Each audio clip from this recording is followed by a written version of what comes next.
새벽 4시, 세상의 모든 소음이 잠시 숨을 고르는 시간입니다. 하지만 어떤 이들에게 이 시간은 하루 중 가장 치열한 전쟁의 서막을 알리는 총성과도 같죠. 쩍 하고 살얼음이 깨지는 소리, 어둠을 밀어내며 희미하게 밝아오는 가로등 불빛 아래 누군가의 거친 숨소리가 하얗게 부서집니다. 오늘 황금빛 인생사가 들려드릴 이야기는 바로 그 새벽의 한복판에서 평생을 버텨온 68 박순자님의 이야기입니다. 주식시장의 파란 숫자들이 심장을 옥죄고 달아빠진 손수레 바퀴 소리가 유난히 무겁게 느껴지던 어느 날 아침, 그녀는 평생을 지켜온 자신의 이름 석자보다 더 소중한 것을 잃어버릴 뻔했다고 합니다.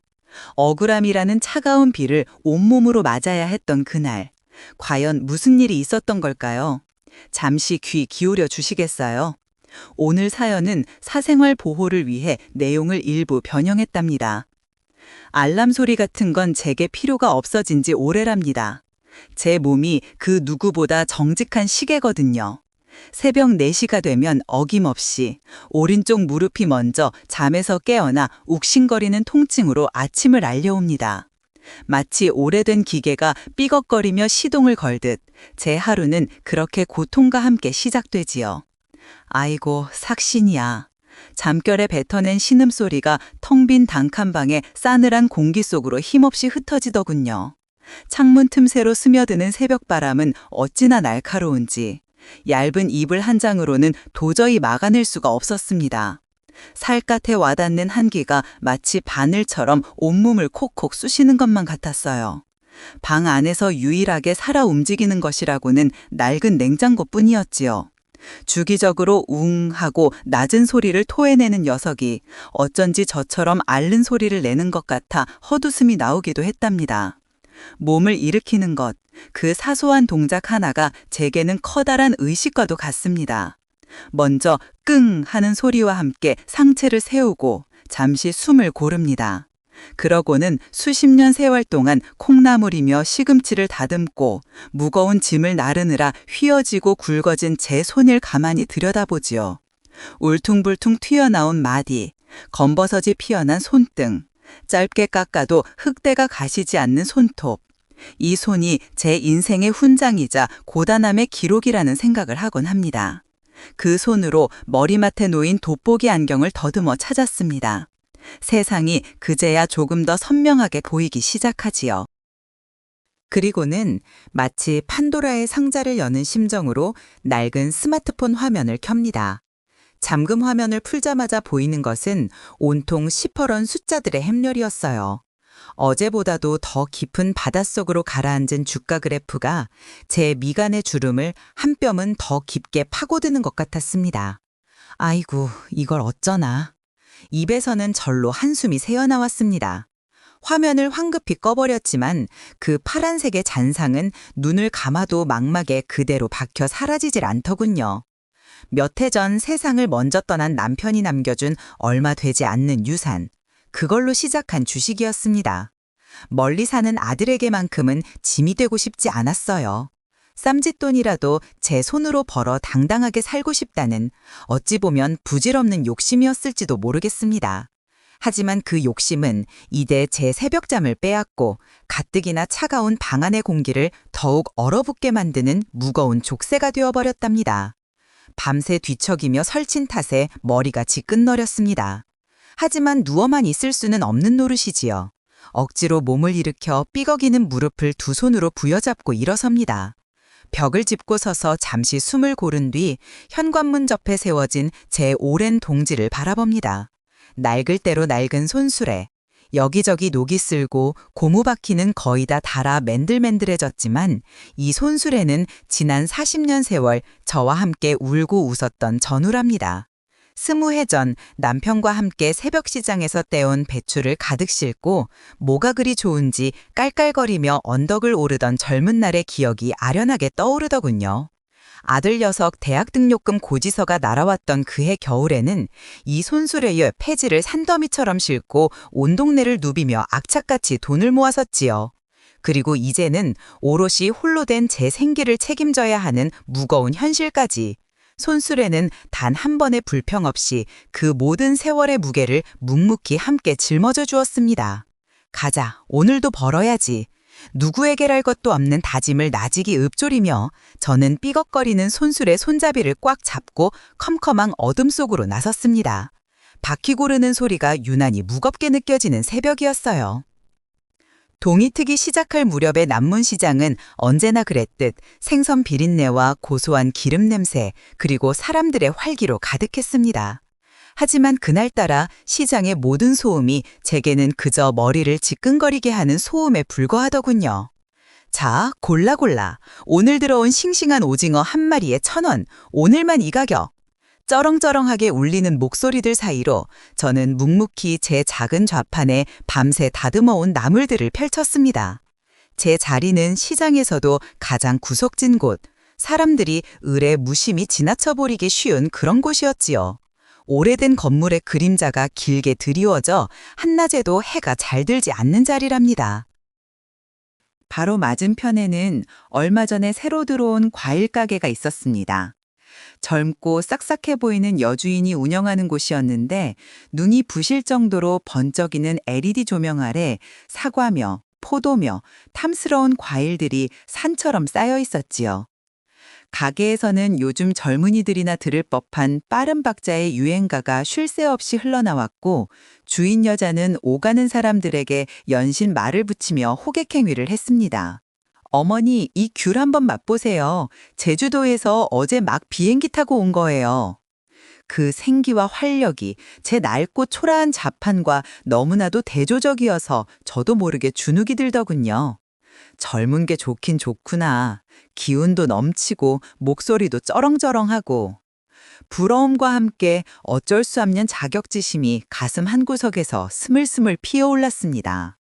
저는 애써 그쪽을 외면한 채 그저 말없이 도라지 껍질을 벗기는 손에만 집중하려 애썼습니다. 하지만 신경이 쓰이는 건 어쩔 수가 없더군요.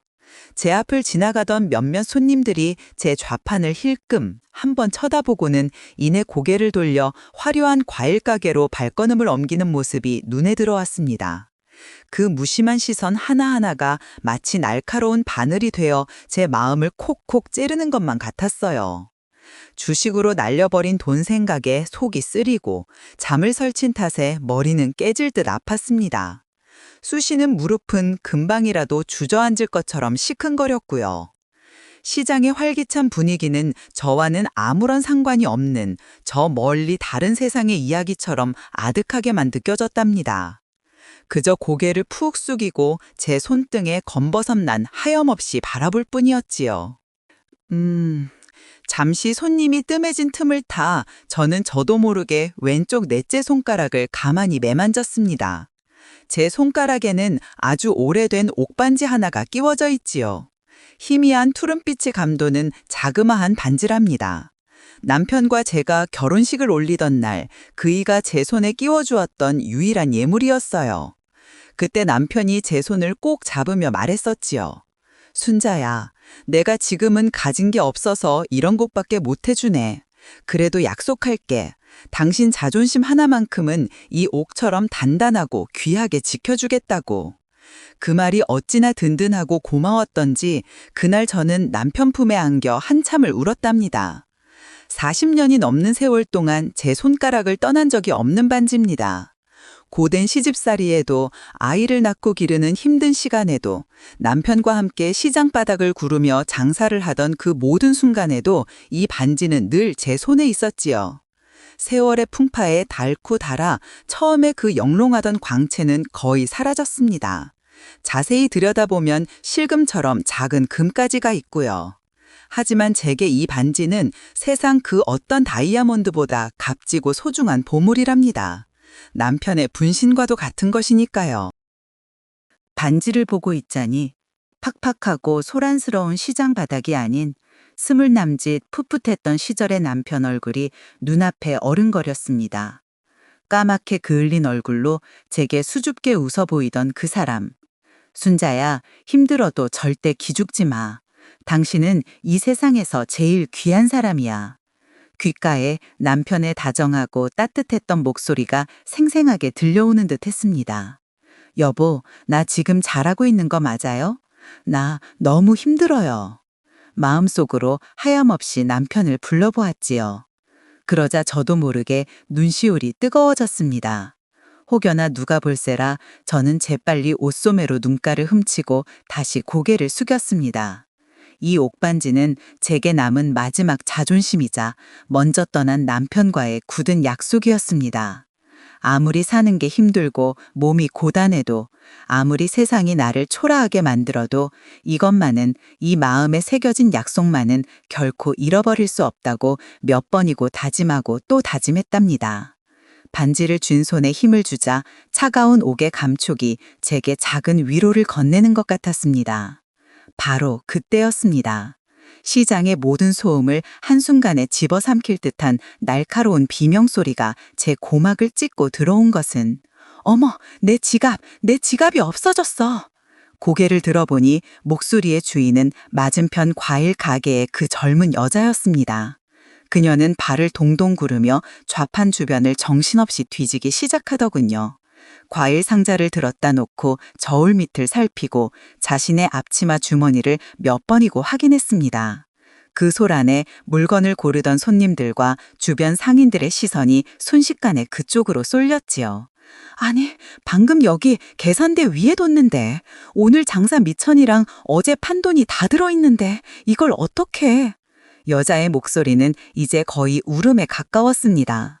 웅성거리던 사람들 사이에서 누군가 말했습니다.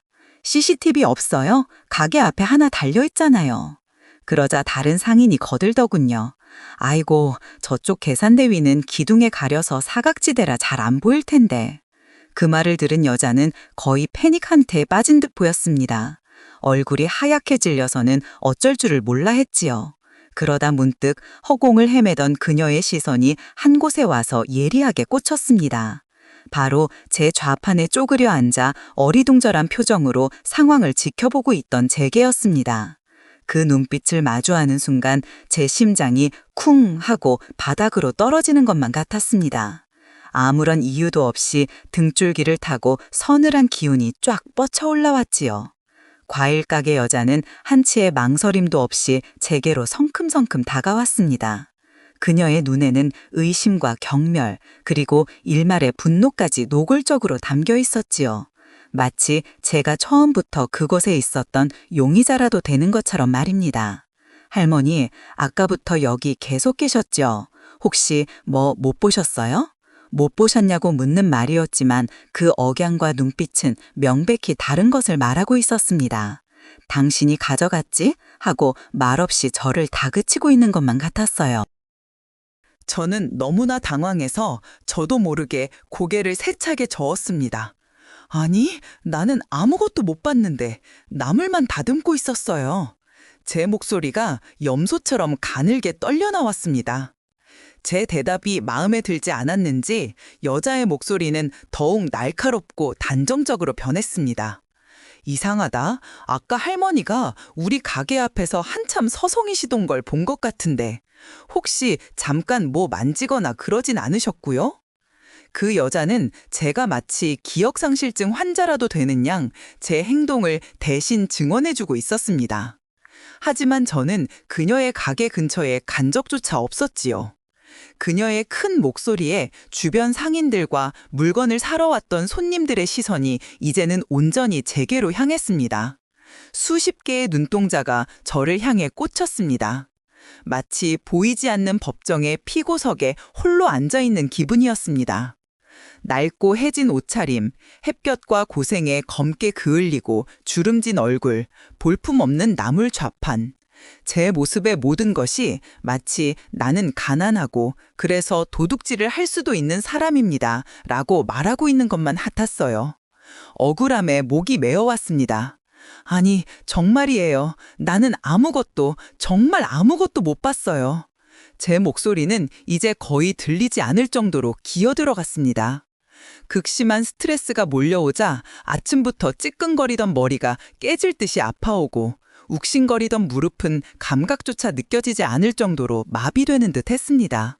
억울함에 눈물이 핑 돌았지만 이 순간에 우는 것은 마치 죄를 인정하는 것처럼 보일까봐 아랫입술만 피가 나도록 꽉 깨물었답니다. 사람들의 차갑고 의심 가득한 시선이 수백 개의 얼음 송곳이 되어 제 온몸을 사정없이 찔러대는 것만 같았어요. 평생을 정직하게 살아왔다고 자부했는데 그 모든 세월이 한순간에 부정당하는 기분이었습니다. 결국 저는 과일 가게 여자의 거친 손에 팔목을 붙잡힌 채 시장 입구에 있는 파출소까지 끌려가게 되었습니다.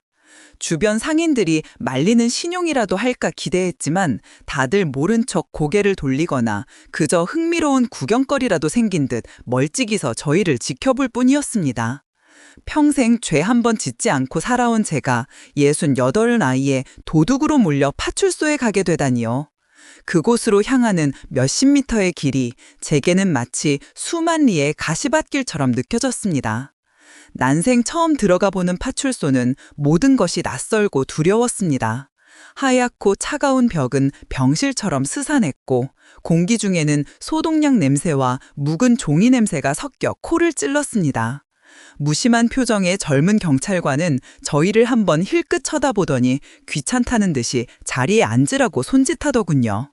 저는 작은 플라스틱 의자 끝에 겨우 엉덩이를 걸치고 앉아 뻘리는 두 손을 어디에 둬야 할지 몰라 무릎 위에서 마주 잡았다 풀었다를 반복했습니다. 과일 가게 여자는 경찰관 앞에서 마치 제가 확실한 범인이라도 되는 양 속사포처럼 열변을 토했습니다. 제가 똑똑히 봤어요. 아까부터 저희 가게 앞에서 계속 알짱거리셨다고요. 그리고 딱 보니까 행색이 남루하시잖아요.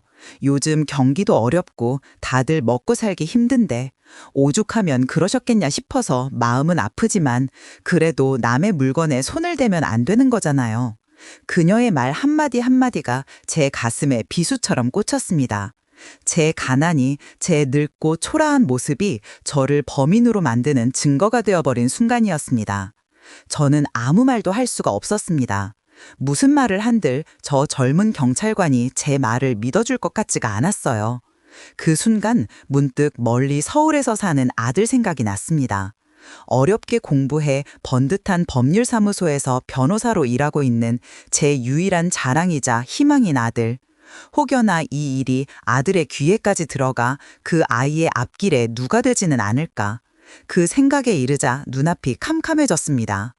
주식으로 얼마 안 되는 돈을 잃은 것도, 이렇게 시장 바닥에서 도둑으로 몰려 험한 일을 당한 것도 그 무엇 하나 아들에게는 차마 말할 수가 없었습니다. 부끄러움과 미안함이 거대한 파도처럼 밀려와 저를 통째로 집어삼키는 것만 같았어요. 경찰관은 제게 형식적인 질문 몇 개를 던졌습니다. 이름이 뭐냐, 나이가 몇이냐, 시장에서 장사한 지는 얼마나 됐냐. 저는 기어들어가는 목소리로 겨우 대답을 했지요. 결국 뚜렷한 증거가 없으니 돌아가라고 말하더군요. 하지만 그 말을 하는 경찰관의 눈빛은 여전히 저에 대한 의심을 완전히 거두지 않은 듯 했습니다. 파출소를 나서는 제 등 뒤로 과일 가게 여자의 세상 무섭네 진짜 겉보기랑은 다르다니까 하는 목소리가 비수처럼 날아와 정확히 제 심장에 박혔습니다. 온몸의 힘이 쭉 빠져나가는 기분이었습니다. 시장에 다시 돌아왔을 때 파장은 이미 걷잡을 수 없이 커져 있었습니다. 제가 파출소에 끌려갔다 왔다는 소문은 시장 전체에 날개 돋친 듯 퍼져나간 모양이더군요. 제 좌판 앞을 지나가는 사람들은 이제 대놓고 저를 힐끔거리며 자기들끼리 수근거렸습니다. 저 할머니가 그랬대. 아이고 쯧쯧 나이 먹고 왜 저런데. 그들의 목소리가 제 귀에는 마치 거대한 확성기를 통해 들려오는 것처럼 크고 명확하게 들렸습니다. 제 이마에 도둑이라는 지워지지 않는 주홍 글씨가 새겨진 것만 같았어요. 결국 저는 더 이상 장사를 할 수가 없었습니다. 아무도 제 나무를 사려고 하지 않았고 설령 산다고 해도 그 동정어린 시선을 견뎌낼 자신이 없었습니다. 저는 묵묵히 아직 팔지 못한 나물들을 다시 검은 봉지에 주워 담았습니다. 그 순간 제 손가락에 끼워진 옥반지가 눈에 들어왔습니다.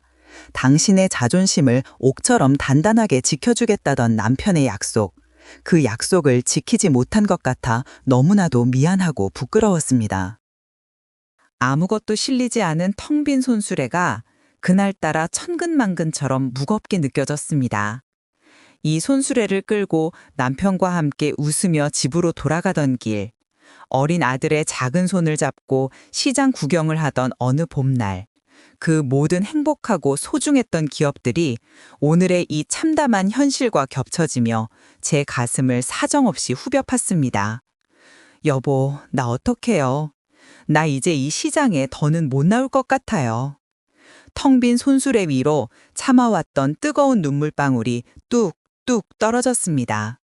지난 40년 동안 제 삶의 터전이었던 이 시장에서 저는 순식간에 발붙일 곳을 잃어버린 이방인이 되어버렸습니다. 그날 저녁 저는 밥 한 술 뜨지 못한 채 자리에 몸져눕고 말았습니다. 억울함과 서러움에 온몸이 불덩이처럼 뜨거웠다가 또다시 얼음장처럼 차가워지기를 반복했습니다. 이제 다시는 시장에 나갈 자신이 없었습니다. 그 차가운 시선들을 어떻게 견뎌내야 할지 막막하기만 했지요.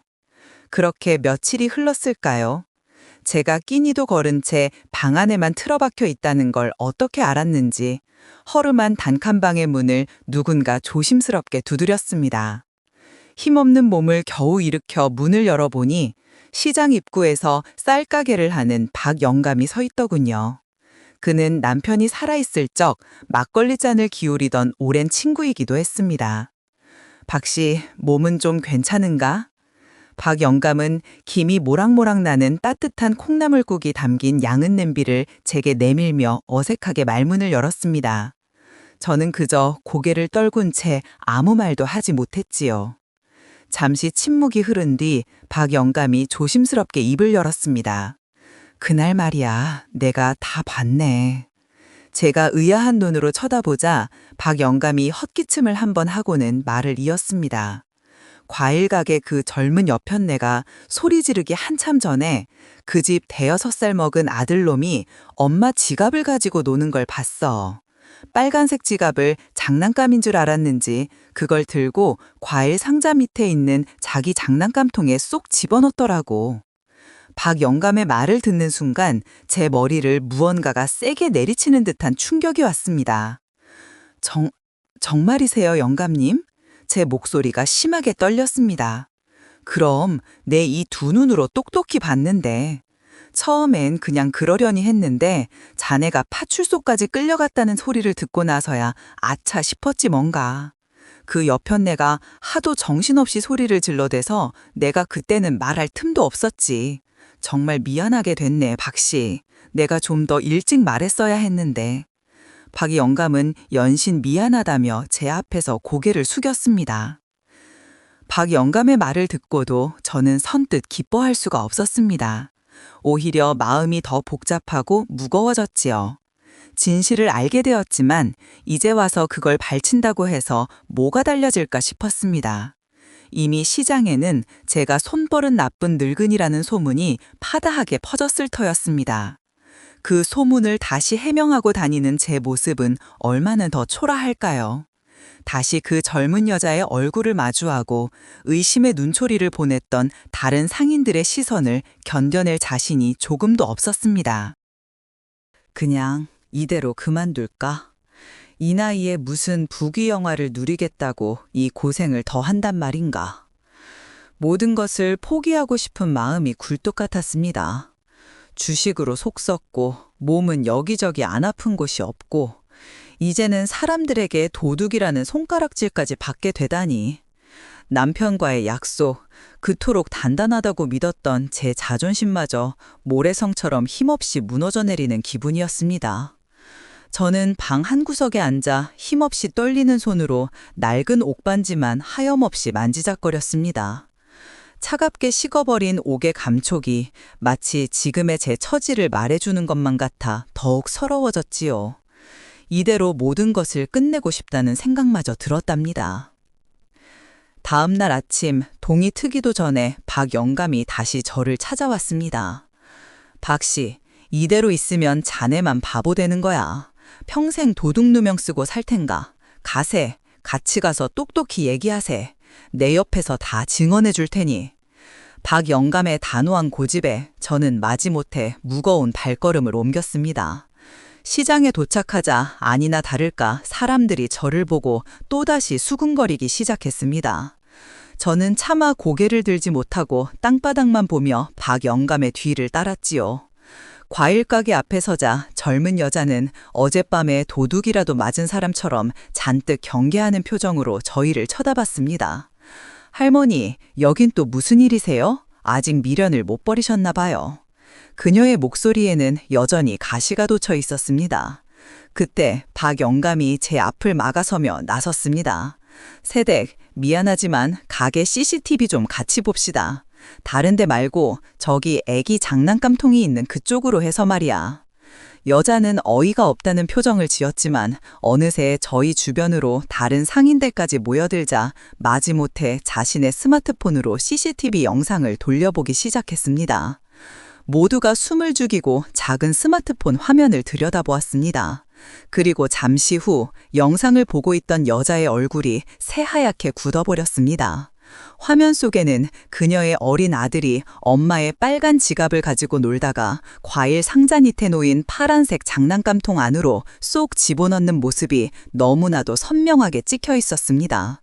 그 순간 시끄럽던 시장의 모든 소음이 거짓말처럼 멎었습니다. 그리고 주변에 모여있던 모두의 시선은 이제 더 이상 제가 아닌 과일 가게 여자에게로 향했지요. 어떡해. 젊은 여자는 스마트폰을 손에 든 채 그대로 바닥에 주저앉아 버렸습니다. 그녀는 고개를 들지 못했습니다. 잠시 후 여자의 가느다란 어깨가 파릇에 떨리기 시작하더니 이내 끄끄거리는 울음소리가 터져나왔습니다. 그녀는 울면서 자신의 이야기를 털어놓기 시작했습니다. 몇 달 전 남편의 작은 식당이 망해 빚더미에 앉게 되었고 어린 아들을 데리고 악착같이 시장에서 장사를 하고 있지만 하루하루가 마치 지옥 같았다고요. 그날도 돈 문제로 남편과 크게 다투고 와서 신경이 잔뜩 널뛰기를 하던 참에 눈앞에 뒀던 지갑이 보이질 않자 마침 눈앞에 있던 초라한 행색의 저를 멋대로 범인으로 단정해버렸다는 것이었습니다. 이야기를 마친 그녀는 무릎으로 기어가다시피 제게 다가와 울퉁불퉁하고 거칠기 짝이 없는 제 두 손을 붙잡았습니다. 그리고는 눈물 콧물이 범벅이 된 얼굴로 말했습니다. 어머니, 제가 정말 죽을 죄를 지었어요. 정말 죄송합니다. 제가 잠시 제정신이 아니었어요. 죄송합니다.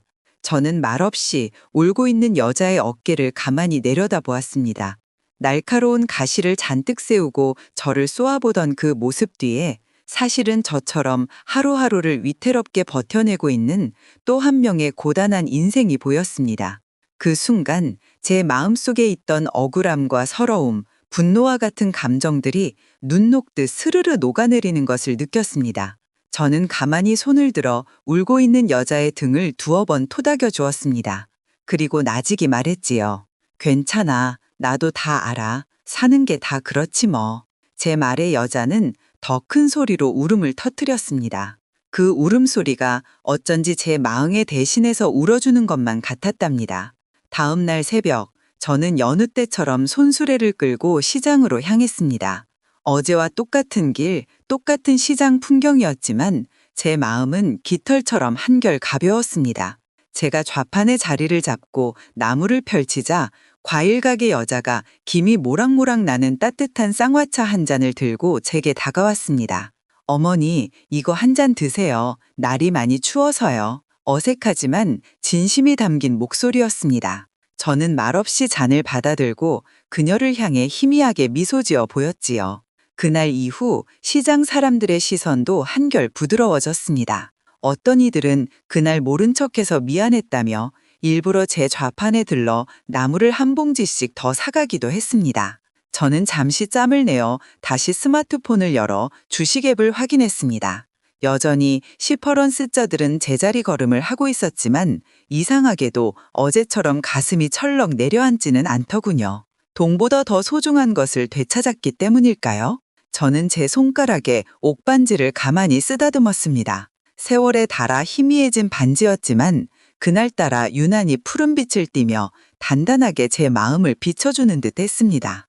삐걱거리는 손수레 바퀴 소리가 오늘따라 유난히 경쾌하게 들려왔습니다. 저는 다시 제 자리에서 묵묵히 또 다른 새벽을 열고 있었습니다. 한 사람의 존엄성은 그가 가진 돈이나 입은 옷으로 평가될 수 없는 것이겠지요. 하지만 우리는 종종 너무나 쉽게 눈에 보이는 것으로 상대를 판단하고 마음속으로 선을 긋곤 합니다. 오늘 박순자님의 사연은 우리에게 묻는 것 같습니다. 혹시 나도 모르는 사이 나의 섣부른 짐작이 누군가의 마음에 깊은 상처를 남기지는 않았는지 말입니다. 억울함의 무게를 이겨내고 따뜻한 용서를 선택한 순자 씨의 옥반지처럼 여러분의 마음을 단단하게 지켜주는 것은 무엇인가요? 고단한 삶 속에서도 우리가 끝까지 지켜내야 할 가장 소중한 가치는 어쩌면 서로의 마음을 헤아려주는 작은 온기가 아닐까 생각해 봅니다. 황금빛 인생사, 오늘 이야기는 여기까지입니다.